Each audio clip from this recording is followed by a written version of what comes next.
చేసే పని ఇష్టం లేని కొందరు ఇష్టపడి అందరిగా మారుతారు. దానికి కొంచెం టైం పడుతుంది. నేను అనుకున్నా చేయడానికి ఎన్ని బాధలు పడటానికైనా సిద్ధమే మావయ్య. దశరథ ఆనందంతో కార్తీక్ను పట్టుకుంటాడు. దీపన్ కూడా రాని సైగ చేశాక ముగ్గురు ఇలా ఉంటారు. చెల్లి, నేను నా కోసమే కన్నదేవురా. లేదు మావయ్య, నీ కూతురు కోసమే కంది. చిన్న మావిడు ఎలా మాట ఇంత బాధలో కూడా నవ్వించగలడం మావిడు. జీవితం గదిలో తుఫాన్ లాంటిది మావయ్య. డోర్ లాక్ అయితే విండోలోంచి దూకేయాలి. అది లాక్ అయితే సైలెంట్ గా ఒక మూలను కూర్చోవాలి.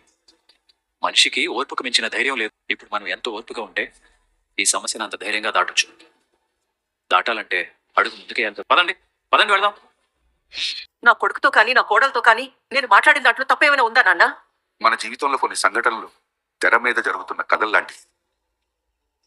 జరిగే దాన్ని చూడటానికి తప్ప దాన్ని ఆపే ప్రయత్నం చేయటానికో మార్చే ప్రయత్నం చేయటానికో మనం సరిపోకుండా ఒక ప్రేక్షకుడిగా మిగిలిపోయి తెర మీద ఆనందంగా ఉంటే నవ్వుతాం, విషాదంగా ఉంటే ఏడుస్తాం.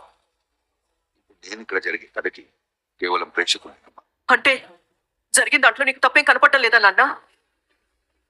ఎవరు కావాలని సమస్యను కొని తెచ్చుకోరు కదా కాంచనా. అందుకు దీప విరుద్ధం అండి. దీపకి సమస్యలంటే చాలా ఇష్టం. అరే అవి పొరపాటున ఇంటి ముందు నుంచి పోతున్నా వాటిని ఆపి మరీ గుమ్మంలోకి రమ్మంటుంది నాన్న. ఆ రోజు గురువు గారు దీపం చూసి బిడ్డ జాగ్రత్తమ్మా అని చెప్పారు. జాగ్రత్తమ్మా. అలా ఎందుకు చెప్పారో నాకు ఈ రోజు అర్థం అవుతుంది. సమస్య రాబోతుందని ఆయన అప్పుడే హెచ్చరించారు. కానీ మనమే పట్టించుకోలేదు నాన్న, పట్టించుకోలేదు. ఏమీ కాదులే కాంచనా. ఏ నమ్మకంతో నన్ను ధైర్యంగా ఉండమంటారండి? తల్లిని కాపాడుకోవాలా బిడ్డని కాపాడుకోవాలా అని వాడే అడిగాడు కదా. పైగా నా కొడుకుని మా అన్నయ్య సమర్థిస్తున్నాడు. అసలు ఏం చెప్పాలి వాళ్ళకి? నా కొడుకేమో నా కోడలి మాట కాదనలేడు, నా కోడలేమో నా మాట వినదు. చెల్లమ్మా, దానికి మనం తప్ప ఎవరున్నారు? అందుకే కదా అది మనల్ని ఇలా బాధ పెడుతుంది. అరే వెళ్తుంటే కింద పడింది, దెబ్బ తగిలింది అంటే కర్మ అనుకోవచ్చు. కానీ ఇప్పుడేమనుకోవాలి? అనవసరమైన ఆశలు పెట్టుకున్నాను కాబట్టి ఇది నా కర్మ అనుకోవాలి.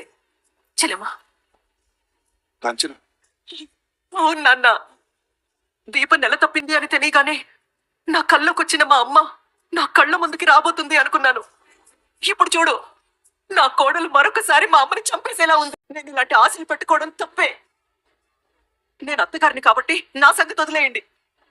కనీసం భర్త గురించైనా ఆలోచించాలి కదా నాన్న. వాడి ప్రతిరూపాన్ని కడుపున మోస్తున్నప్పుడు ఎంత బాధ్యతగా ఉండాలి. బిడ్డ గురించే నేను అంత ఆలోచిస్తే ఆ బిడ్డని మోసే దీప గురించి ఇంకెంతలా ఆలోచిస్తాను. అంతా బాగానే ఉందనుకున్న ప్రతిసారి ఏదో ఒక సమస్య మొదలవుతూనే ఉంది. ఇది పొరపాటున జరిగిందో మరో కారణం చేత జరిగిందో కాదక్క, స్వయం కృతాపరాధం. ఆ దేవుడి దయ వల్ల అందరూ క్షేమంగానే ఉంటారు. నువ్వేం కంగారు పడకు. ముందు డాక్టర్ గారు ఏం చెప్తారో చూడాలి నాన్న. ట్రీట్మెంట్ పూర్తయితే కానీ ఎవరి కండిషన్ ఎలా ఉందో తెలీదు. కాకపోతే నేను కోరుకునేది ఒక్కటే నాన్న, నీ బిడ్డ క్షేమంగా ఉండాలి, క్షేమంగా ఉండాలి. అమ్మా ఏం చేస్తున్నావు? బూజులు బాగా పట్టాయి, దులుపుతున్నాను. ఇలా స్టోన్ ఎక్కి బూజులు దులిపితే కింద పడతావు. ఏం పర్వాలేదులేవే. ఆయన ఇప్పుడు నీకు ఇవన్నీ అవసరమా? నా పనులు నన్ను చేసుకోనివ్వవే. నువ్వేదో చదువుకుంటున్నావు కదా, వెళ్ళి చదువుకో.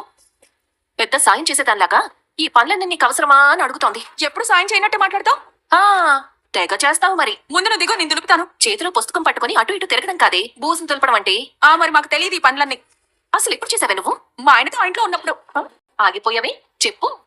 ఏం లేదు, నువ్వు కిందికి దిగు దిగు దిగు. నువ్వు వెళ్ళి వంట చేసుకో, నేను ఈ బూజులు దులుపుతాను. జాగ్రత్త, మాకు తెలుసులే, నువ్వు వెళ్ళు. పాత జ్ఞాపకాలు గుర్తొస్తున్నాయా? వెళ్ళమని చెప్పాను కదా, వెళ్ళు, వెళ్ళి వంట చేసుకో. స్వప్న స్టూల్ ఎక్కి పైన బూజు దులుపుతుంటే అప్పుడే కాశీ వచ్చి స్వప్నను చూస్తుంటాడు. తను కాలు అటు ఇటు జరుపుతున్నప్పుడు కింద పడబోతుంటే అల్లుడు గారికి భలే అవకాశం దొరికింది. ఇప్పుడు ఇదేమంటుందో. నన్ను పట్టుకునే సారీ మేడం. చచ్చాను దేవుడా. ఏంటమ్మా కింద పడ్డాను. అంతేనా? అల్లుడు గారి మీద పడ్డావేమో అనుకున్నాను. తను పడేశాడు. మళ్ళీ పడేశారా? ఎప్పుడు పడేస్తే మళ్ళీ పడేశాడు అంటావేంటి? చెయ్యి నవ్వా. ఇప్పుడు మిరపకాయల కోసా? నేను పట్టుకుంటే మండుతుందేమో. ఇంకా సాయం అయినా తీసుకో. అమ్మా అమ్మా, నేనేమైనా రోడ్ మీద పడ్డానా? ఎవరైనా హెల్ప్ అడగడానికి? ఇంట్లో వాళ్ళు ఇలా తయారయ్యారేంట్రా బాబు? Madam, can I help you? No thanks, నేనే లేస్తాను.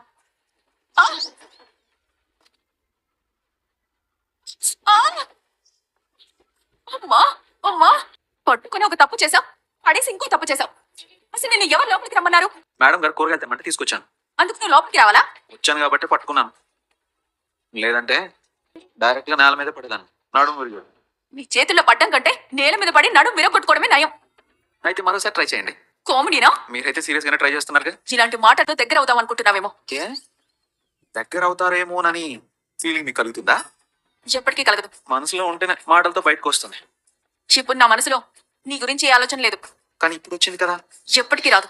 జ్ఞాపకాలనే సీతాకోక చిలుకలు గతం అనే పూల తోటలు నిండా ఉంటాయి. ఒక్కసారి కదిలిస్తే సీతాకోక చిలుకలు తోటంతా కనిపిస్తాయి. కదిలించాల్సిన అవసరం లేదు. ఆల్రెడీ కదులుతున్నాయి. నువ్వెంత తరిమేసినా ఆ సీతాకోక చిలుకలు గతం అనే పూల తోట నుంచి ఎక్కడికి పో. అవును, నీతోనే ఉంటాయి. నేను సరికొత్తగా నీకే పరిచయం చేస్తాయి. దీప హాస్పిటల్లో అడ్మిట్ అయ్యింది. అక్కడ డాక్టర్ గారు దీపకి చెక్ చేస్తూ, బీపీ నార్మల్ గానే ఉంది. మీరేం టెన్షన్ తీసుకోవద్దు దీప, ఇలాగే ఉండండి. ట్రీట్మెంట్ కి కావాల్సిన ప్రొసీజర్ స్టార్ట్ అయిపోయింది.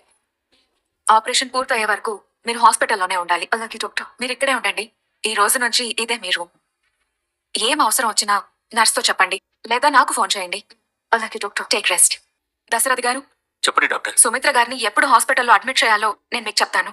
అలాగే డాక్టర్. అప్పటి వరకు నేను చెప్పిన మెడిసిన్స్ వాడండి. సరే డాక్టర్. జోష్నతో జాగ్రత్తగా ఉండండి. ఏమేం డాక్టర్? తను ఈ రోజు నన్ను కలిసింది. కడుపుతో ఉన్న వాళ్ళు బోన్ మ్యారో డొనేట్ చెయ్యొచ్చా అని అడిగింది. తను ఈ ప్రశ్న అడిగింది అంటే ఇక్కడ ఏం జరుగుతుందో తను గెస్ చేయగలదు. నేనైతే ప్రాపర్ ఆన్సర్ ఇవ్వలేదు. బట్ తను సైలెంట్ గా ఉండదు. ఏదైనా ప్రాబ్లం క్రియేట్ చేసింది అంటే నేను ఫేస్ చేయలేను. డోంట్ వరీ డాక్టర్, నేను ఇక్కడే ఉంటాను. ప్రాబ్లం మీ వరకు రానే. ఇప్పుడు నీ దగ్గర ఉన్న ఆన్సర్ ఏంటి?